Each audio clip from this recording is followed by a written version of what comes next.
If you're watching this video, you're probably wanting to know, how do I optimize my Google Ads account to get more leads and to get more sales? There are so many things you can do in Google Ads to get better performance, and there is even more things that you can do to destroy the account. Now, this could be across any sort of ad platform, any sort of business as well.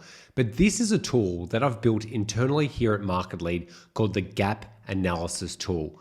Now, the reason why you want to use this tool is because it helps you specifically identify where the gap is in your business. See, all these tools and checklists online, which are so amazing, I've purchased most of them. Where the gap is with them is they don't actually identify what you need to specifically do. But what you need to specifically do will be based on your business. So the biggest gap is usually you have the list of optimizations that you can make, but you don't know which ones to apply. That is why you need to do a gap analysis. Now, I've been doing paid advertising for over 10 years now, spent over $115 million. And after working with hundreds of businesses and spending that much money, I've realized there are a few simple frameworks, which I'm releasing here on the MarketLead channel, which will help you get outstanding results for your business and your Google Ads account. So when you're looking for ways to optimize a Google Ads account, you got to figure out where is the actual gap. Where is the gap in the business, in the account, and what can I do about it? So this is the first step, doing the gap analysis. And this is what we're going to go through here. So after spending over $115 million with hundreds of companies, hundreds of accounts, and over the last 10 years, these are the main areas you need to focus on to identify the gap. And I've done it in a very specific order because this specific order lets you know from the start to the end where the gap is. So the first thing we're going to look at is the traffic quality. Now, the reason why we start off with traffic quality is because if you do not get the right quality of traffic to your landing page or website, you're never going to get results. And sooner or later, you'll just be burning cash. And no matter what optimizations you do on your landing page or on your ads, if you don't get the right quality of traffic, nothing's going to work. It's the same with meta ads. If you run meta ads, you got to make sure you're targeting the right type of audiences with the right type of ads. So this is where I've built my own internal search term review tool, but you don't need your own tool like that internally. All you need to do is go into your Google Ads account and look at the data from the last 7, 30, 90 days, just to make sure that the traffic is relevant to your business. So then when we go to this drop down here, you can start to decide, is the traffic relevant or if it's not relevant? Now, if it's not relevant, that's where the gap's going to lie. Before you can even go through any of these stages here, this is where you need to make the biggest improvement, because if you do not have the right quality of traffic coming through to your website, you won't get conversions. Now, what's really important here is you've got to figure out what is high quality traffic. Number one, it will be traffic that is actually using keywords or search terms that are your product or service. Now, even with that, you've got to make sure that it has a high buying intent, which there's a lot of videos on my channel about that. Now, there might be great keywords in there that get you traffic, but they don't get you results. In this instant here, we're just going for the more common sense. Are these search terms relevant to my business? Yes or no? So in this case, we'll say yes, because this client's working with MarketLead.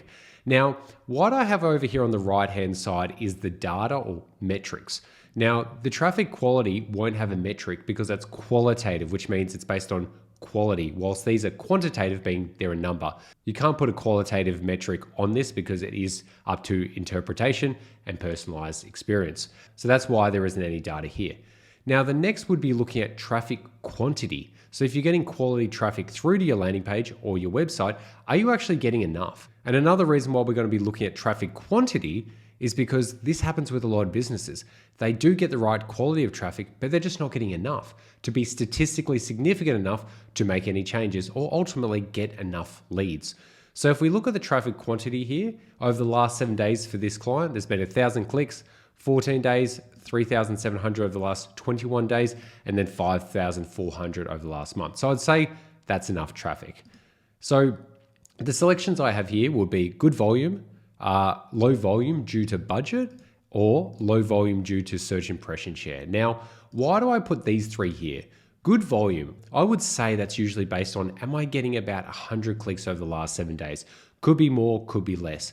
Now, once again, this is based on a Google Ads search campaign. For shopping and other campaign types, it's different, but this is where we're trying to go after the highest tip of the spear Google Ads traffic. So with the good volume, I'd say about 100 clicks a week. Some clients it's less, sometimes it's significantly more. So you've got to know based on your experience. Now, another limitation we usually see is, once again, low volume. But there's two reasons why you're getting low volume. Number one is because of budget, because you don't have enough budget to actually get that many clicks. And the third one would be, which I would need to add in here, is that low volume due to just low search. So beyond low search impression share, being you're not showing enough, maybe because of your bidding, this one would just be there's not enough search in the market. So that's really important. Now, for a lot of businesses, that won't be the case, especially if you're on Google Ads. But if you have a line of business or a product or service in your company that you're wanting to push, this could be it, that no one's problem aware, no one's product aware, and they don't need it or they don't want it. And in those cases, you'd look for something like Meta ads or other platforms, Google Ads Shopping, YouTube ads, Meta, Instagram, LinkedIn ads, whatever it needs to be. But this would be identifying that, hey, we're just not getting enough people through. But in this case, let's just say good volume, because I do know for this client, it's going well. Now, the next stage we're looking at is the CTR. So we've first gone through the traffic. Is it good quality? Yes or no? Number two, are we getting enough of it through to the website?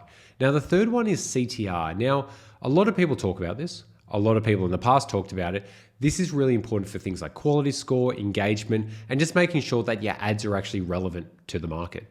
But the reason why I put CTR in here is it's just a good forward moving indicator just to see, are we actually showing for the things we want to show for, and are people actually clicking through? Because we want to make sure people are clicking through, especially for highly relevant search terms. So in this drop down here, these are my statuses I give to CTR, which I've been doing probably for about the last 10 years.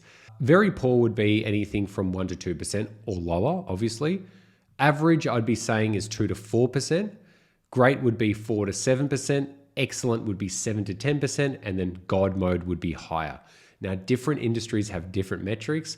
There's a lot of people who would say, oh, poor CTR is like under 7%, but it's not true, especially if you've got a big business and you're looking to scale it as well. Your CTR will drop depending on the locations you're targeting, the keywords you're targeting, and so many other factors. So this is more on the conservative yet generous side as well. So for this client, we'll be looking over here, and we're looking at about 12% over this time for this search campaign. So we'll just put it into God mode. Now, the reason why I've also color coded this as well is to identify if there are any gaps. So once we've done this gap analysis at the end, we can actually identify visually where the gap was.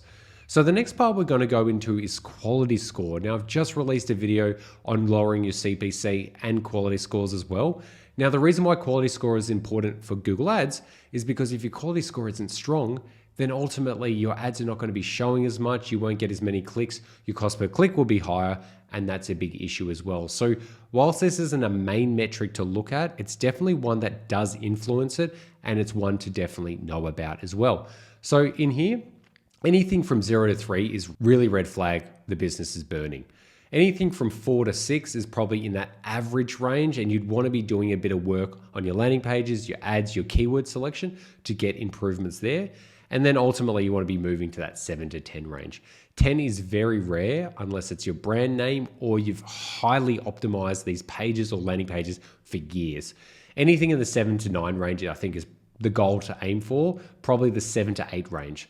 So for this client, and I'll just go into a tool I've built, another tool is the quality score review tool. Now, what this tool is for us is we'd be selecting the client at the top. We could be selecting their campaign or a quality score range. For example, if I want to see all the quality scores from 1 to 3, it will show it to me in a moment. Beautifully, there's nothing. Anything in the 4 to 6, I have them here. And then anything into that 7 to 9 range, which is the very good range. And then ultimately what's in the 10s as well.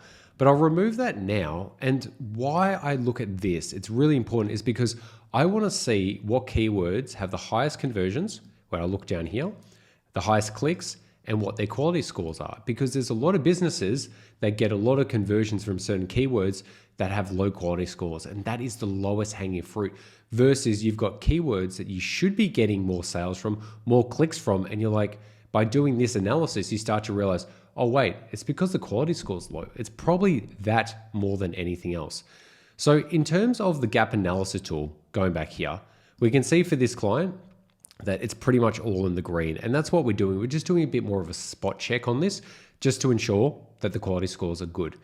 Quality scores do range across the account, across campaigns. Whilst there's a bit more quantitative because they're in numbers, I'd also be using this more as qualitative. Hence why I don't actually have any sort of tool here, because averaging it out wouldn't be appropriate. This is more of the human side to have a look at as well. So I'd say for this one, it's good because it's in that 7 to 10 range. Now CPC, this is an interesting one. This one you've got to look really deeply for your business. There's no good KPI of CPC except for what is your cost per lead target or cost per sale target? What is an appropriate conversion rate? And by doing that, you reverse engineer what an appropriate cost per click would be. Or ultimately looking at the keyword planner and seeing what's the average cost per click for that specific keyword or those keywords for your business in the industry. So for this, we've got a selection, which would be a good CPC based on those KPIs. Now, a lot of people will make up what a good CPC is. Some will say $2, some will say $50. It is ridiculous. But once again, my recommendation would be, and I've got an automated version of this that does all this crazy quantum mathematics behind it, is that I would be looking for the cost per click to be based on the conversion rate, reverse engineering it, and the cost per lead, both being an appropriate conservative cost per lead and a conservative conversion rate. That way, you're not gaslighting yourself, being like, our cost per click should be $1 for something that should be $10. So for this company, it's good because we actually know a few other metrics further down the line that are great. So the choices we have here are good CPC, too high for the budget. For example, that your budget is very limited and this cost per click will just eat away so much of the budget, you ultimately won't get enough traffic quantity from. So that's when you'd be looking at it going, we've got this, the CPCs are too high for the budget, we've got to pull them down. Even if the quality is amazing, we're just not getting enough traffic through to the website. And then the other one is too high for the economics of the cost per lead, which I was just mentioning before, that it may be too expensive to get it because just basically the conversion rate, the cost per sale, the cost per lead, it just doesn't make sense. So it's really important to identify that.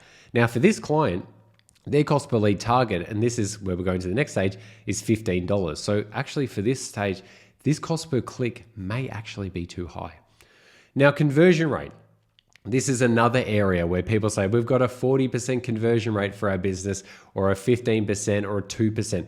Every business is different because every industry is different. Every product line is different. And just economics and how things are run, everything is different. So it's got to be based on your own benchmarks and things that are not ridiculous based on things that you've seen online.